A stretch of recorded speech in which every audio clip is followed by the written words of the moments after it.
They said that the red cells, these are already coated with molecules of this incomplete antibody or autoantibody, which of course was a globulin, but they were floating free.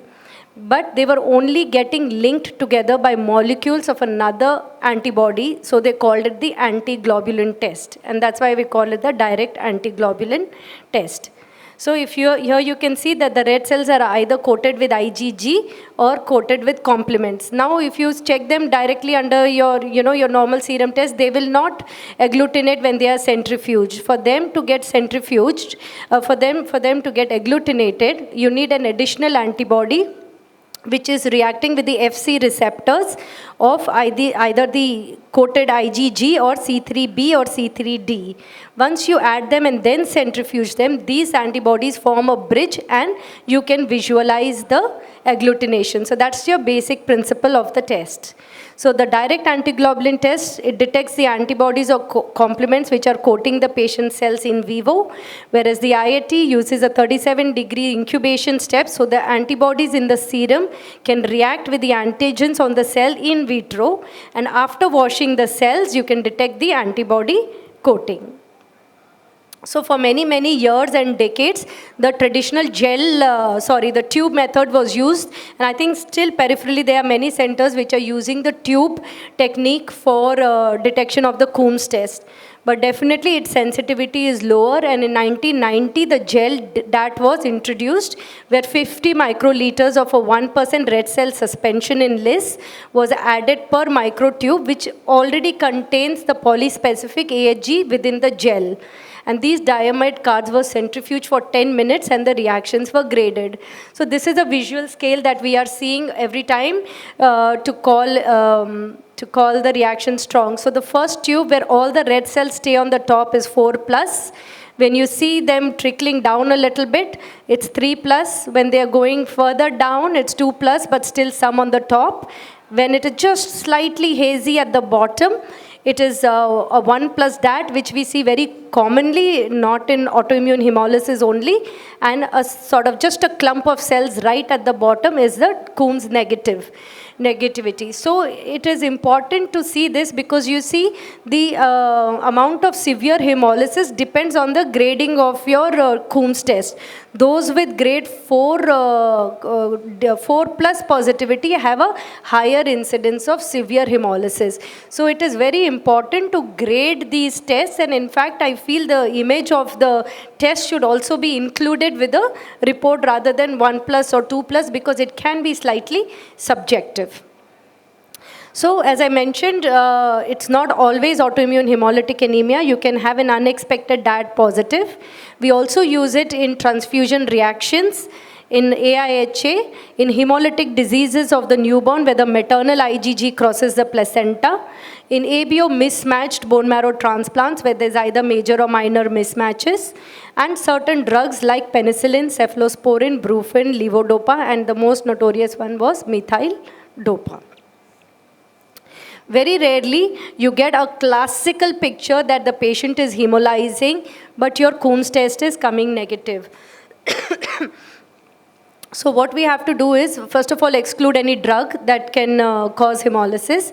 And you have to do an extended Coombs test, which is mandatory, including both monospecific IgG, IgA, and CT3.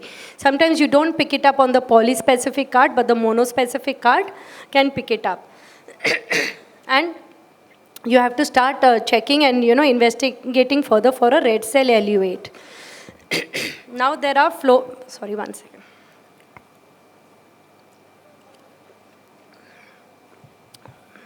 Very few centers, I'm yet to find someone who is doing flow cytometry to detect cases of autoimmune hemolytic anemia which are negative by other mechanisms. And of course, we have to exclude PNH, which is a very important cause of Coombs negative hemolytic anemia.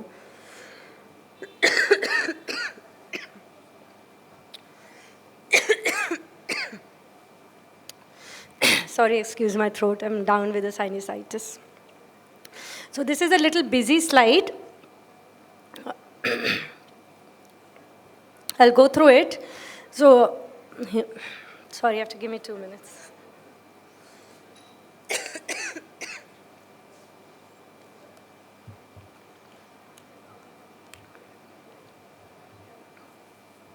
So if we have evidence of hemolytic anemia, we first do the direct Coombs test. If it is positive, you look for whether it is autoimmune or any other reasons. If it is IgG only, you call it and treat it as a warm autoimmune hemolytic anemia. If it is positive and no alternative cause, you treat it again as an autoimmune hemolytic anemia. Whereas if it is negative, I went through the list of things that we have to see to make sure no other Coombs negative hemolytic anemia is present. You do the extended workup, and if still negative, you call it as a DAT negative anemia. When you're doing your polyspecific test, if it is IgG only, it's warm. If it is a mixed reaction, you're seeing IgG and C3, then you have to do a further agglutination screening test and do the titer. If the titer is low, less than 64, then you can call it as an insignificant cold agglutinin. But if the titer is high, then again when you check if it is a combined IgG and C3D, it can be called as a mixed autoimmune hemolytic anemia. And if it is only C3D or the titer is really very high, then you call it as a cold heme agglutinin disease. So many times we see prescriptions, patients have had just a positive Coombs test, and based on that they have been given steroids. So it's important to go beyond the DAT because the IgG subclass depicts the prognosis, the titer depicts the speed of response, and the thermal amplitude will give you the severity of the episodes. So if I break up further into warm autoimmune hemolytic anemia, we see mainly an extravascular hemolysis. So there is phagocytosis of the immunoglobulin opsonized erythrocytes by the macrophages to a large extent in the spleen, and this is the most important mechanism. The IgG subclasses have varying affinity, and we have seen that you need a smaller amount of IgG3. So this is for further deeper testing which can tell, and based upon your titers or the positivity. IgG3 requires very few molecules to stimulate the hemolysis.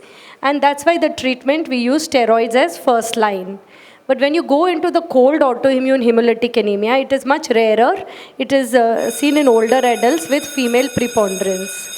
It's very important to rule out infections such as mycoplasma as well as lymphoproliferative disease by a bone marrow study and a CT scan. You'll see a DAT positive, which is mainly positive for C3, which reacts strongly at 0 to 4 degree, but they have a wide thermal amplitude and high titers can cause severe hemolysis. It affects mainly the capital I, little I system in the blood group, and the symptoms are worse in winter. Over here, you get the extravascular hemolysis takes place, but it takes place mainly in the liver. I'm not going through the entire slide because of shortage of time, but it happens in the liver. That's why splenectomy is not the first line of treatment. In fact, even steroids are something which may not work in cold agglutinin disease, and you have to target it by suppressing these antibodies, and rituximab is often used first line in the cold heme agglutinin disease. Whereas in the mixed type, this is where it becomes a little confusing because you're seeing C3 positive and wondering if it is a cold disease.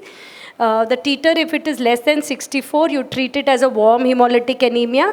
Whereas if the titers are very high, then you treat it as a cold agglutinin disease. Just two more slides.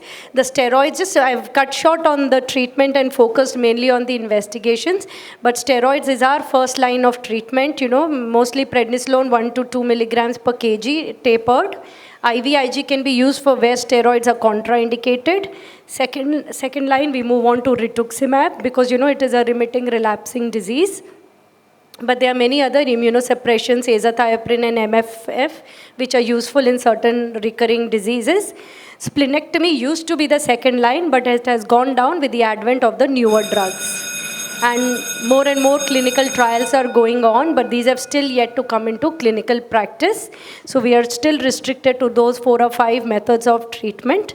And without knowing the full impact of the disease and the full extended workup, treatment of autoimmune hemolytic anemia is suboptimal and should not be done. Thank you for listening. Thank you. Thank you, Shilpa. Great talk. Thank In 20 minutes, you summed up the whole thing, which normally takes days to teach students. Thank you very much. Very nicely, nice points highlighted. And thank you. Thank you, Dr. Mishra. we request you to take a token of our appreciation.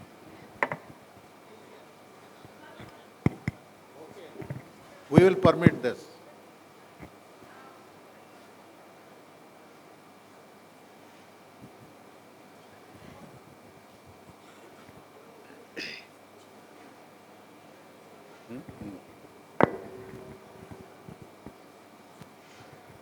Good afternoon, ma'am.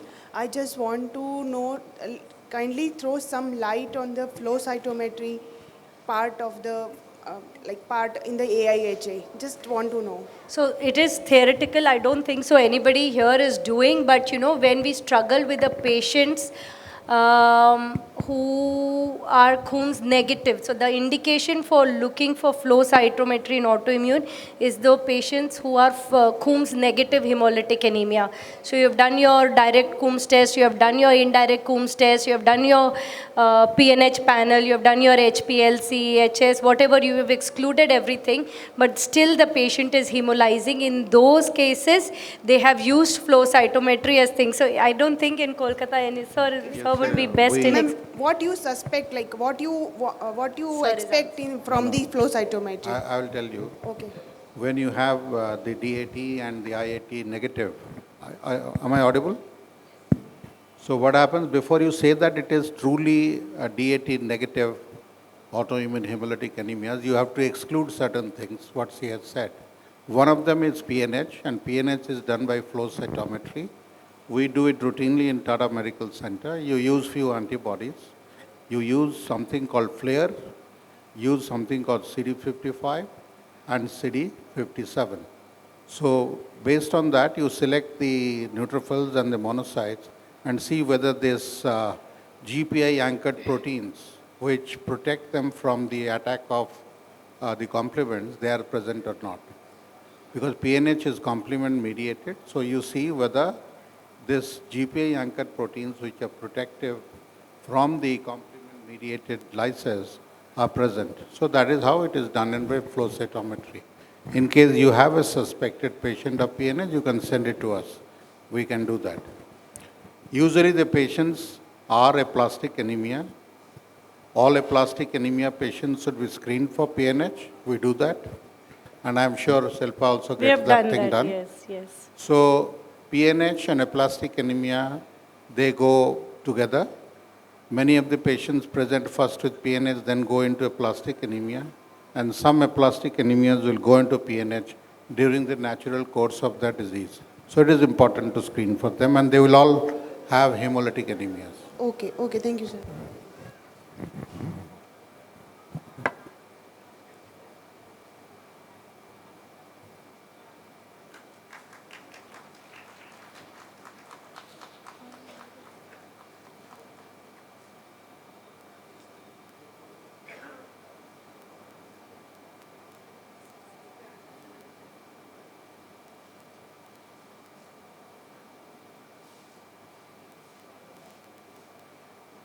With that, we are coming to the end of our session 3. Now, I'll take a moment and Dr. Maitri Shah will be facilitating our honorable chairpersons, Dr. Colonel Deepak Kumar Mishra sir and Dr. Divya Mehta.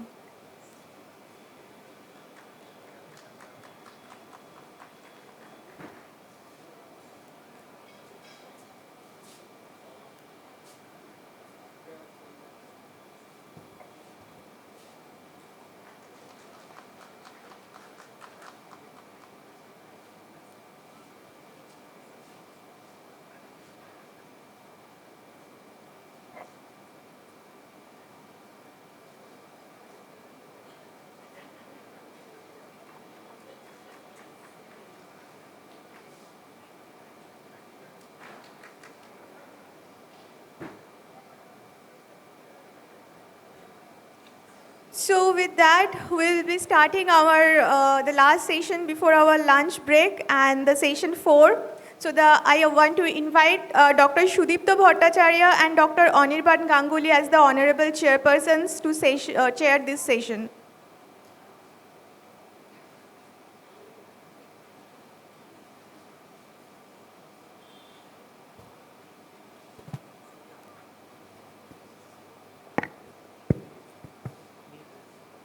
This session will be on few interesting cases, and our first speaker is Dr. Subhra Dhar, madam. So I invite Dr. Subhra Dhar to the stage, and in the meantime, I would like to introduce her. She needs little introduction, but she is the most dynamic dermatopathologist in Kolkata, and I'm sure she will be able to generate interest with her cases. Dr. Dhar, please. Thank you so much for the kind introduction. Just as I was coming up on stage, Dr. Mishra reminded me that I am standing between your rumbling stomachs and a warm lunch, but I promise I'm not going to take very long. So 30-year-old male patient was brought to Kolkata from Siliguri for better treatment. On admission, he had a pleural effusion, generalized weakness, and shortness of breath. He was on antitubercular medication for his pleural effusion. He complained of loss of appetite, however, bowel and bladder were normal. On examination, he was found to have basal crackles. He had axillary lymphadenopathy. He also had extensive hyperpigmented non-tender plaque lesions on his trunk and arms. So at first, his axillary lymph node was biopsied, but it came as a negative for TB. This biopsy was not sent to me. It was done out somewhere else. And the lymph node was diagnosed to be having reactive hyperplasia. And these are the skin lesions. So you can see these hyperpigmented, ill-defined plaque lesions and all over his trunk. And you can see there is a slight tethering underneath. There is a depression over here if you look carefully. So at this point, the patient was referred to a dermatologist. A punch biopsy was duly performed and sent to me with the differential diagnosis of DRESS syndrome and scleromyxedema also to exclude malignancy. And this is what I saw under the microscope. The findings do not look very impressive, sorry.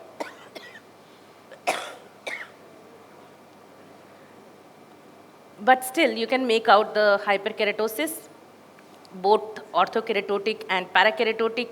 Hyperkeratosis is seen in the stratum corneum. And this dip includes, actually this dip in the epidermis denotes an infundibular plug. The infundibular opening is, I have the bottle, thank you. The infundibular opening is plugged by keratin. And very subtle perivascular infiltrate is seen in the dermis. We'll go closer. And this is the lower part of the biopsy that was submitted, and you can see the lace-like pattern of inflammation that has involved the subcutaneous fat. So this pattern is involvement of subcutaneous fat in a lobular fashion. So this is called lobular paniculitis. You have a lot of inflammatory cells affecting the subcutaneous fat. These are the eccrine coils, eccrine glands, and you can see some inflammation in the perieccrine areas too. Now we will go closer and look at the nature of the inflammatory infiltrate that has involved the subcutaneous fat. Now these are all lymphocytes. Sorry.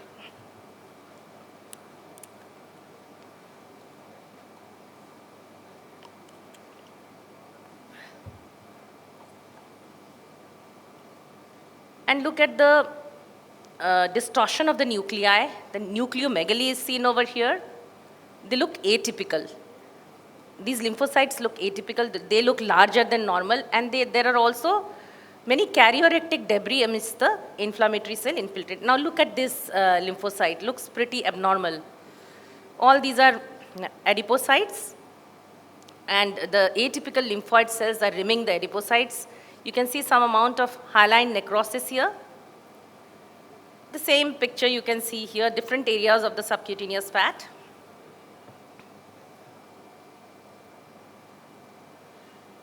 you can make out the prominent nucleoli in these cells. Pretty atypical looking. I did a mucin stain, and the mucin is increased in the dermis. So at this point, there were two differential diagnoses in my mind.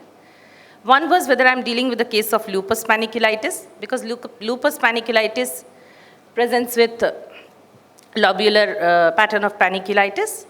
And the other differential diagnosis was whether I'm dealing with any subcutaneous paniculitis like T-cell lymphoma. But looking at the atypical nature of the lymphoid infiltrate and the karyorectic debris, as well as clinico-pathological correlation, I decided to put my weight behind this diagnosis. Okay, I've already described this.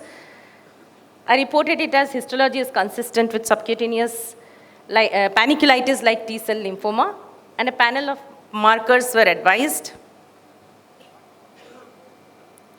After this patient was referred to a higher oncology center, and this is the IHC slide. CD8 is positive, CD2 is positive,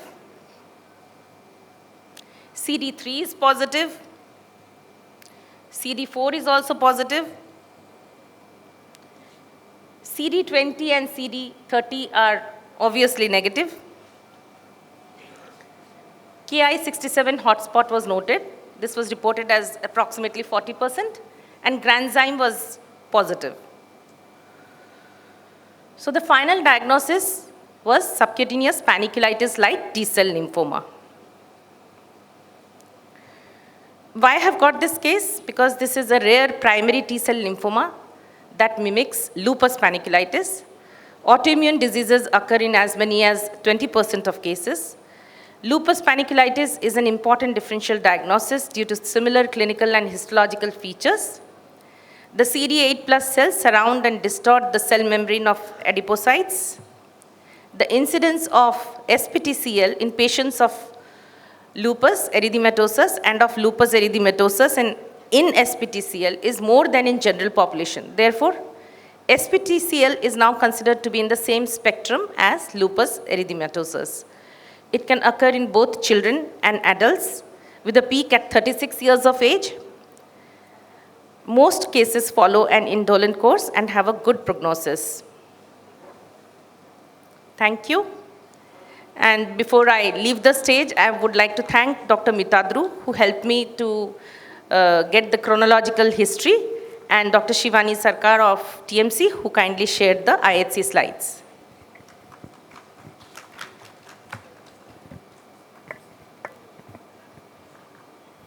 So that was a very quick presentation, madam, and I request the organizers to give you a token of appreciation.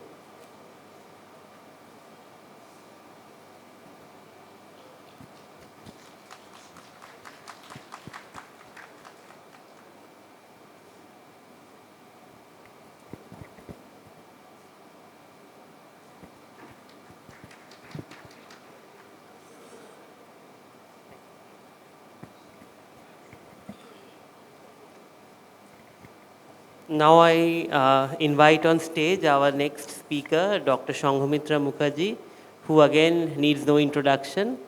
She is the joint organizing secretary of CAPCON. And I think, ma'am, we can please start. Okay. I know everybody is hungry and waiting for lunch, so I'll go over this case quickly. This is a case of a 55-year-old woman who presented with generalized weakness and occasional joint pain. She had no known previous comorbidities. This is an old case. So medical records of September 2021 revealed that she had anemia, and it was diagnosed and treated outside before admission to the hospital. And it was attributable to a nutritional deficiency. Subsequently, there was symptomatic improvement of a generalized weakness, but she had that off and on joint pain, which kind of she ignored till January 2022, when she developed generalized edema and severe shortness of breath. And pertinent history was that, that she had received Covaxin, the second dose, in January 2022. So when the patient was admitted, her general survey revealed besides pitting edema, she had a pulse rate of 104 per minute and a respiratory rate of 40 per minute. BP was slightly high, 130/90. Jugular venous pulse was elevated and CVS features suggestive congestive cardiac failure. So the initial course, also the investigations done, echocardiography revealed she had cardiac tamponade and pericardiocentesis was done. Metabolic acidosis with renal function was present. Hemodialysis was initiated, and this led to a correction of the shortness of breath, and her swelling also decreased. The patient improved. So further workup was done, and the USG kidney showed bilateral increase in cortical echogenicity and partial loss of the corticomedullary differentiation. X-ray chest showed bilateral pleural effusion, and her NT-proBNP was very high. So lab workup, urine showed sediments with protein 3+, blood 3+, plenty of RBCs. Hemoglobin was low, and a direct Coombs test was positive. Serology, the most important part, showed that she was ANA positive, dsDNA positive, nucleosomes, histones, ribosomal P protein were positive, and she also had P-ANCA positive. So before renal biopsy was initiated, the patient was treated conservatively with salt and fluid restriction, correction of anemia, and pulse steroid therapy because she had P-ANCA MPO positivity, and 3 sessions of hemodialysis. So these are the findings of the kidney biopsy. There was mesangial hypercellularity. Glomerular lesion showed double contour of the capillary wall. Then there were fibrocellular crescents, cellular crescents, and further pictures of crescents. And she had vasculitis, there was necrosis of the vessel wall with neutrophil infiltration, so leukocytoclastic vasculitis. Tubular component, not much changes, mild tubular atrophy. And immunofluorescence showed a negative pattern. So it was negative for all the antibodies, IgG, IgM, IgA, C1q, C3 kappa lambda chains. So based on the renal biopsy and the immunofluorescence, diagnosis of ANCA-associated post-immune crescentic glomerulonephritis with necrotizing vasculitis on a background was lupus was diagnosed. Now, subsequently, patient was given cyclophosphamide and rituximab, and she was followed up, discharged, and was given rituximab on the OP basis. The discussion in this case is that lupus nephritis, usually we have anti-dsDNA and anti-ANA positive. With negative dsDNA, diagnosis of lupus is very difficult, and lupus nephritis overlapping with ANCA vasculitis is both a diagnostic and a therapeutic dilemma. And making a clinical diagnosis of lupus nephritis coexisting with ANCA-associated vasculitis in an asymptomatic patient can be very challenging. And it is based on interpretation of evolving serology, imaging, and histopathology. We know that renal involvement of ANCA-associated glomerulonephritis is characterized by post-immune necrotizing and crescentic glomerulonephritis, whereas in lupus nephritis, usually we have full house antibodies. Also, ANCA-positive patients tend to have more serologically active SLE compared with ANCA-negative patients. ANCA-positive patients with lupus tend to have more segmental and necrotizing pattern of glomerular inflammation compared to those who have negative ANCA. Typically, SLE and ANCA vasculitis are distinct entities that rarely occur simultaneously. And important is that in renal manifestations of SLE, there is immune complex glomerulonephritis with endocapillary hypercellularity. In contrast, renal manifestation of ANCA-associated vasculitis, there's glomerular necrosis, crescent formation in the absence of immune complex deposition. So there are many features that overlap, because they are usually triggered by similar mechanisms. And in one study, it has been found that in 9% cases, there are some underlying chronic inflammatory process that has actually triggered the ANCA-associated vasculitis to develop into RPGN. And we all know that physiologic process of renal manifestation of each of these diseases are very complex.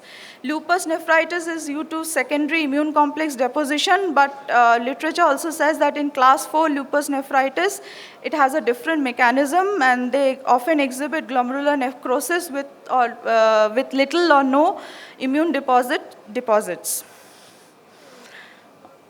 So, nephritis in both SLE and ANCA-associated vasculitis can be distinguished histopathologically. The things to remember is that glomerular nephritis in lupus, there are immune deposits. In ANCA-associated vasculitis, it is necrotizing crescentic glomerular nephritis. But however, there are few cases of lupus nephritis in which glomerular necrosis and crescents will occur without immune complex. That is, they become post-immune. So, in our case, the trigger for lupus nephritis and ANCA-associated vasculitis may have been because of the vaccination that she had received for SARS-CoV-2 infection, because we have seen that there has been increased incidence of autoimmune disease post-COVID-19 vaccination. And this case was this case of ANCA-associated post-immune crescentic glomerulonephritis was diagnosed 15 days post the second dose of killed COVID-19 vaccine. So probably it was the vaccination which triggered the systemic immune response to develop into RPGN. So these are, it has been hypothesized that the adjuvants that are used in the inactive vaccines, they trigger the HLA-DR monocytes, and that leads to the vasculitis. So there has been papers which have shown that ANCA-associated vasculitis have increased incidence of ANCA-associated vasculitis following COVID vaccination. And as of now, the global incidence and prevalence of AAV is 300 to 421 cases per million of population. Thank you. Thank you. We are not allowing any question because we are nearing lunch. Questions may be asked in the lunch.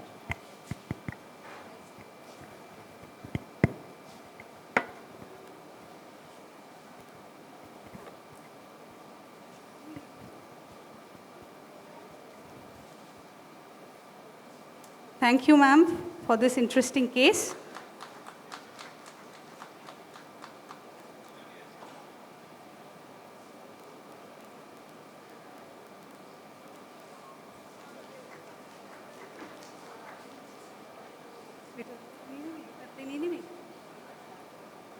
Thank you, sirs, for your gracious presence. Dr. Shumeda will take just a moment to felicitate you. Dr. Onivan, sir, and Dr. Shudipto, sir.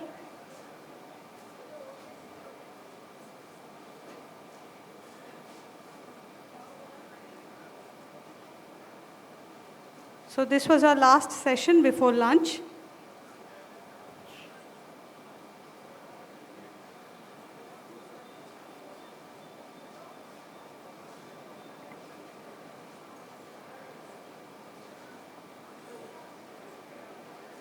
Thank you so much, sir.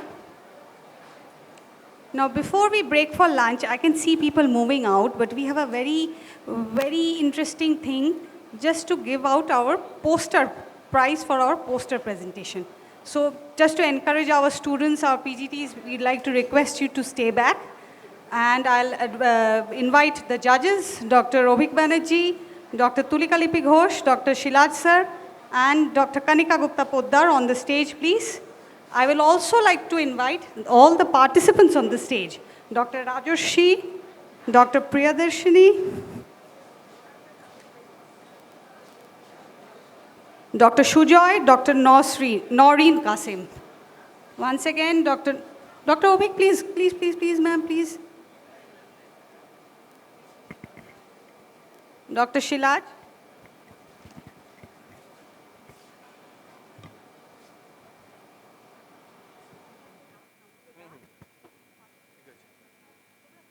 Dr. Norin Kasim, Dr. Rajashi IH, Dr. Priyadarshini KR, Dr. Sujoy Sarkar.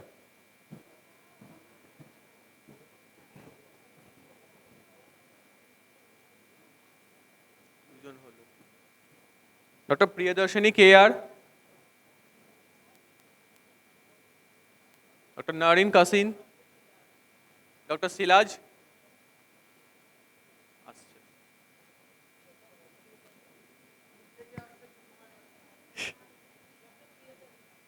Dr. Priyadarshini KR, please come on stage.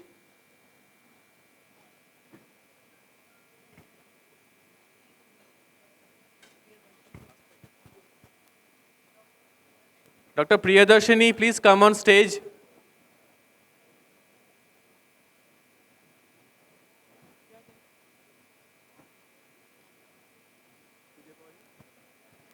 So a rather funny thing has happened. One of our participants is missing.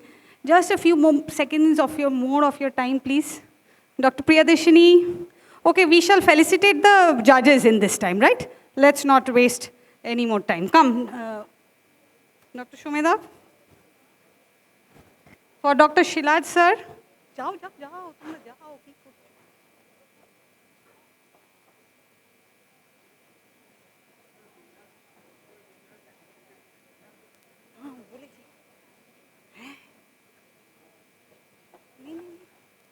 Dr. Priyadarshini, go. Call her.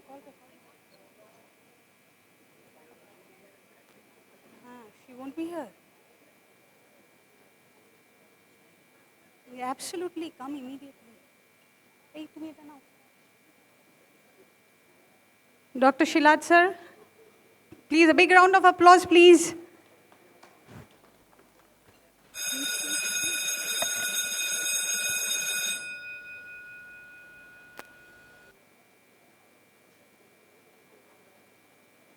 Dr. Obik Banerjee.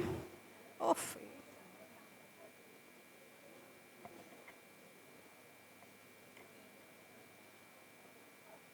একটা memento দাও।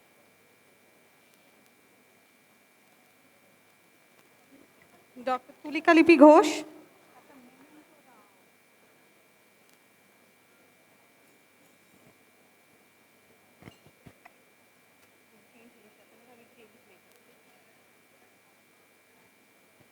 Thank you. And Dr. Kanika Gupta Poddar.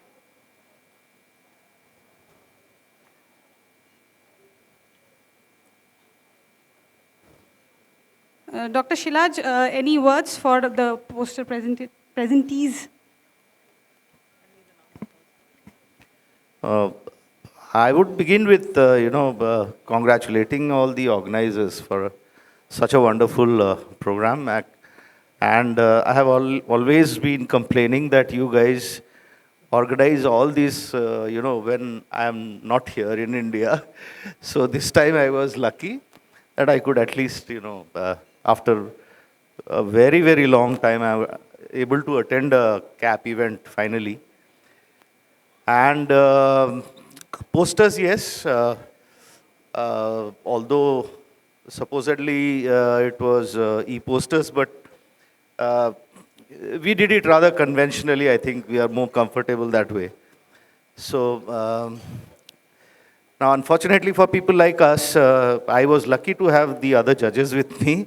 So I didn't feel left out because, the science has actually gone way beyond me a long time back. So I am desperately trying to catch up. So for me, it was more educative than actually assessing the participants. So, but wonderful work, all of them.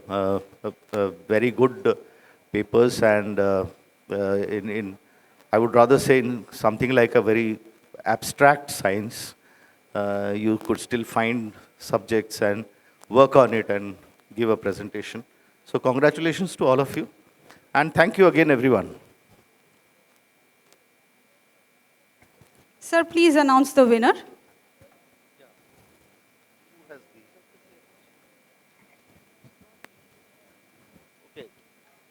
The award has been won by Dr. Priyadarshini.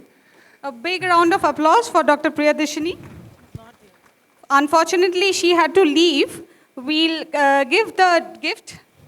We will give the award, the certificate, and the award, which is actually a cash prize of rupees 5,000. We'll give it to her tomorrow. She'll be coming tomorrow. We have told her over the phone.